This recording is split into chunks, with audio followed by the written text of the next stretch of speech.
Coba perhatikan kedua benda yang ada di samping saya. Pertama ada silinder pejal, dan yang kedua ada silinder berongga.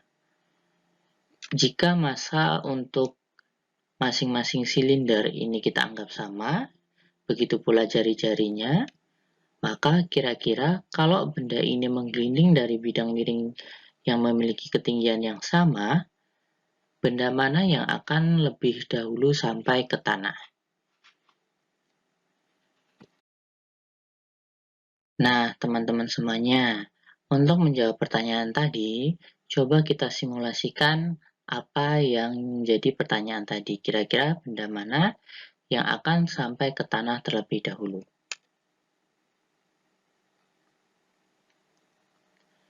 Nah, dari simulasi ini kita tahu bahwa silinder pejal lebih cepat daripada silinder berongga. Tapi kira-kira kenapa ya kok bisa? Padahal massanya sama dan jari-jarinya juga sama.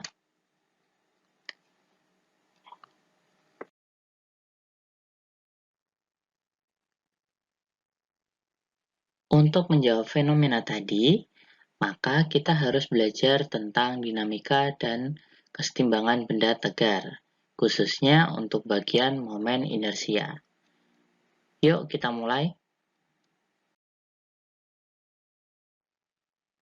Dalam mempelajari materi tentang dinamika rotasi, teman-teman harus tahu yang namanya momen inersia. Nah, kira-kira momen inersia itu apa ya? Momen inersia merupakan besaran yang menyatakan ukuran kecenderungan benda untuk tetap mempertahankan keadaannya. Nah, momen inersia sendiri dapat dirumuskan sebagai massa kali jari-jari dikuadratkan. Dari persamaan ini, kita tahu bahwa ketika benda itu memiliki massa semakin besar, maka momen inersianya juga akan semakin besar. Begitu pula ketika massa itu terdistribusi pada jarak yang lebih jauh daripada pusat rotasinya, maka momen inersianya juga akan semakin besar.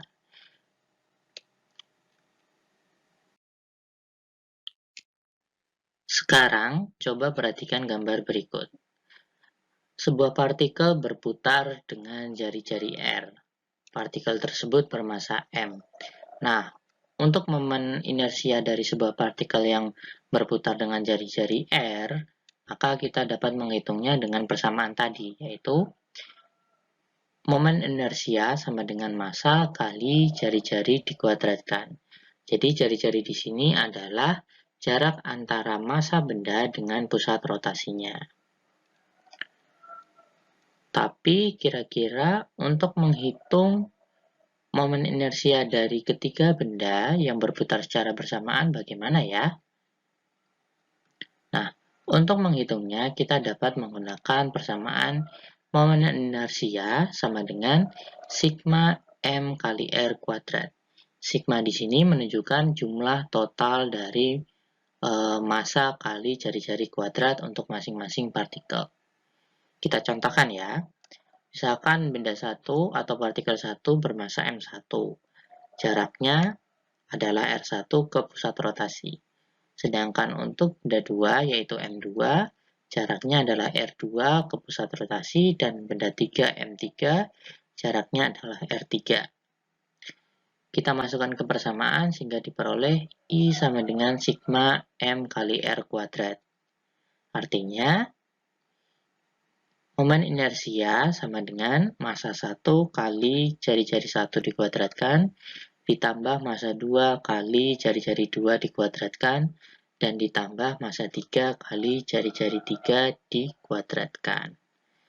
Nah, sigma di sini menyatakan bahwa dia adalah jumlah dari keseluruhan. Baik, tadi kita sudah bisa menghitung momen inersia untuk partikel, baik satu partikel maupun banyak partikel. Nah, untuk menghitung momen inersia pada berbagai benda, contohnya misalkan ada batang silinder yang diputar pada poros melalui pusatnya.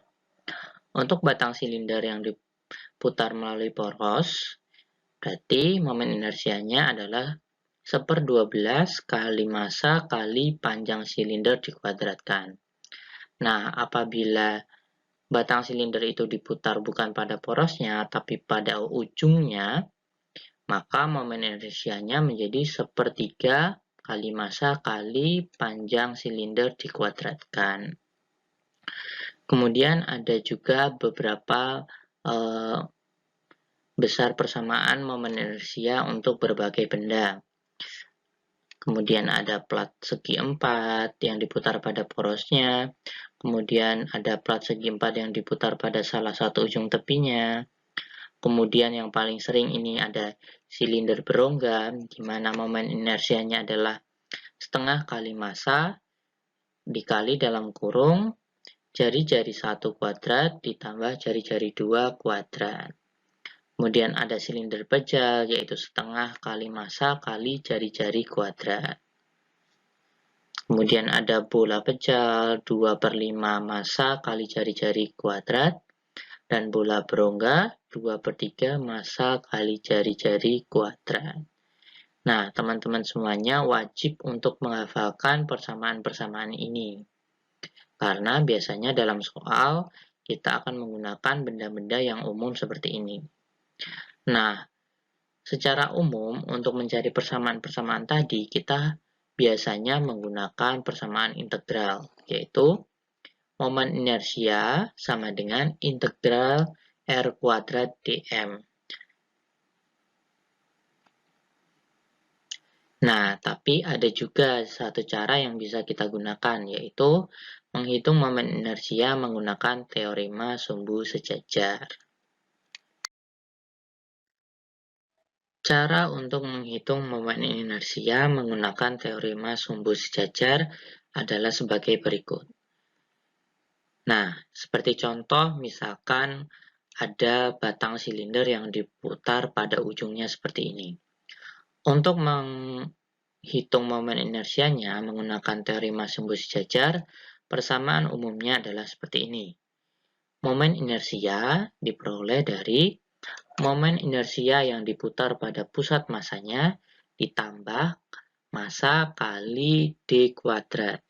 D di sini adalah pergeseran antara poros utama ke pusat rotasi yang diputar sekarang. Sebagai contoh, Baik, untuk lebih jelasnya, mari kita coba untuk menghitung momen inersia pada silinder yang diputar pada ujungnya. Nah, mula-mula batang silinder itu ketika diputar pada porosnya seperti ini, biasanya kan untuk momen inersianya pada pusat massanya seperti ini adalah 1/12 kali massa kali panjang silinder dikuadratkan. Nah, sekarang kita geser pusat rotasinya ke ujung seperti ini, di mana pergeserannya adalah setengah dari panjang silinder tersebut atau setengah dari panjang batang silinder tersebut. Nah, kemudian kita masukkan ke persamaan umumnya di mana I atau momen inersia sama dengan momen inersia pada pusat massa ditambah massa kali D kuadrat. Kita masukkan. Nah, momen inersia pada pusat massa untuk batang silinder yang diputar pada porosnya adalah 1/12 massa kali L kuadrat, di mana panjang silindernya adalah L. Ditambah massa kali D kuadrat, berarti massa kali pergeserannya adalah setengah dari panjang silinder tersebut, atau setengah dari panjang batang silinder tersebut, sehingga menjadi setengah L dikuadratkan.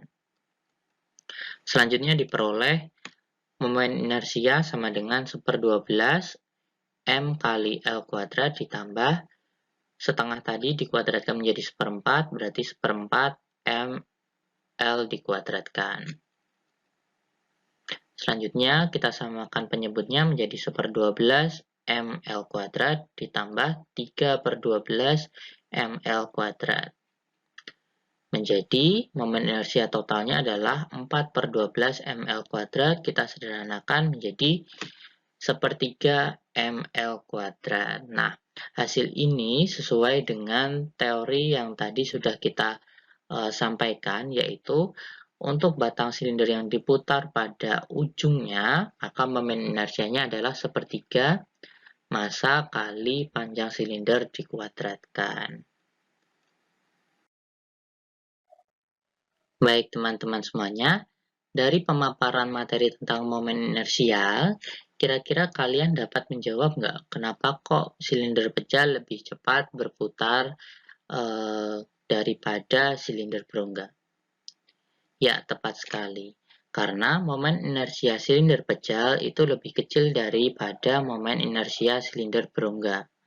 Hal ini disebabkan untuk silinder pecah, momen inersianya adalah hanya setengah kali massa kali jari-jari silinder dikuadratkan. Sedangkan untuk silinder berongga itu adalah setengah kali massa dikali jari-jari dalam dikuadratkan ditambah jari-jari luar dikuadratkan. Otomatis hasil momen inersianya akan semakin besar untuk massa silinder dan jari-jari silinder yang sama. Nah, karena momen inersia silinder pecah lebih kecil, maka kecenderungan silinder pecah untuk berputar itu akan semakin besar, sehingga dia akan semakin cepat untuk bergerak atau berputarnya.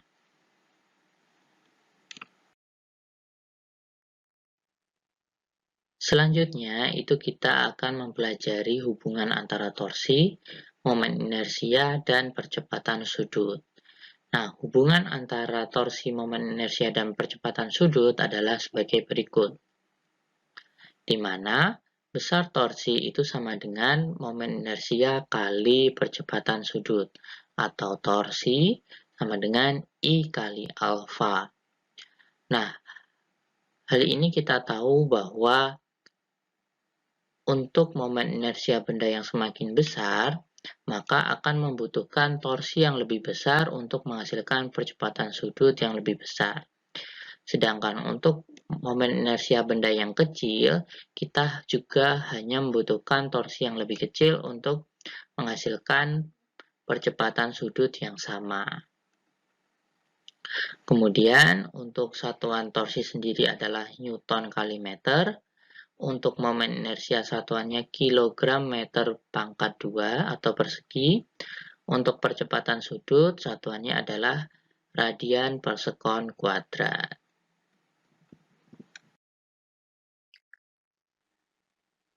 Pada kelas 10 kemarin kita sudah belajar tentang energi kinetik translasi atau energi kinetik yang dimiliki benda saat bergerak maju tanpa berputar.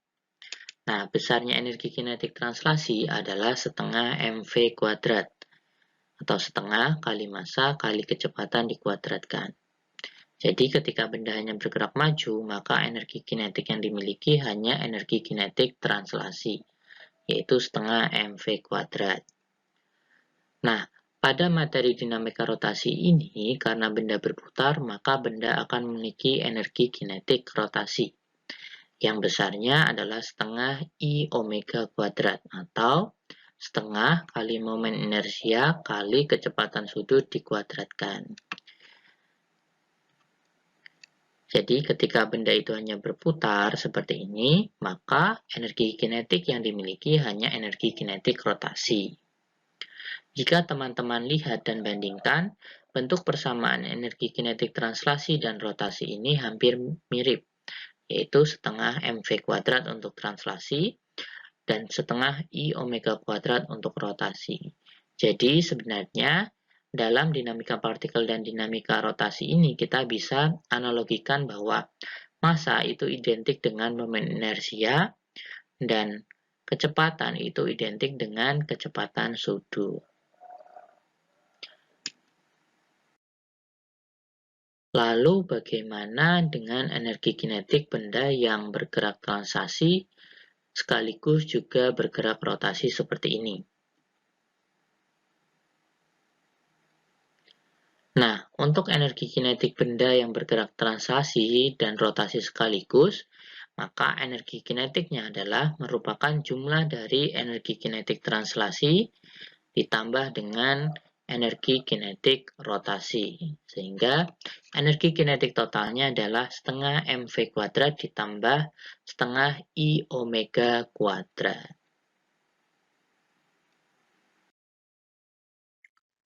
Pada gerak rotasi, kita juga akan belajar tentang momentum. Nah, momentum di sini namanya adalah momentum sudut. Seperti yang teman-teman tahu bahwa pada gerak translasi itu ada yang namanya momentum translasi, yang besarnya adalah massa kali kecepatan, atau biasanya di persamaannya adalah P sama dengan M kali V. Nah, pada momentum sudut ini kita juga bisa menggunakan analogi gerak translasi untuk memperoleh persamaan dari momentum sudut. Momentum sudut sendiri diartikan bahwa kecenderungan benda untuk mempertahankan gerakannya. Dalam gerak rotasi berarti mempertahankan rotasinya atau putarannya. Kemudian untuk persamaannya sendiri adalah L sama dengan I kali omega. Hal ini identik dengan persamaan untuk momentum translasi, yaitu momentum sama dengan massa kali kecepatan. Massa sendiri dianalogikan sebagai momen inersia, dan kecepatan dianalogikan sebagai kecepatan sudut. Nah, untuk momentum sudut itu biasanya lambangnya adalah L dan satuannya adalah kilogram meter persegi per sekon. Untuk momen inersia lambangnya adalah I, untuk satuannya adalah kilogram meter persegi, dan kecepatan sudut lambangnya adalah omega, satuannya adalah radian per sekon. Baik teman-teman semuanya, untuk hari ini apakah sudah paham mengenai materi yang sudah disampaikan? Nah, tadi kan kita sudah belajar tentang momen inersia, kemudian hubungan antara torsi, momen inersia, dan percepatan sudut. Kemudian ada juga energi kinetik rotasi, dan yang terakhir tadi adalah momentum sudut. Baik teman-teman, jika mau berlatih untuk latihan soal, linknya ada di sebelah kiri. Kemudian untuk hari ini cukup sekian. Wassalamualaikum warahmatullahi wabarakatuh.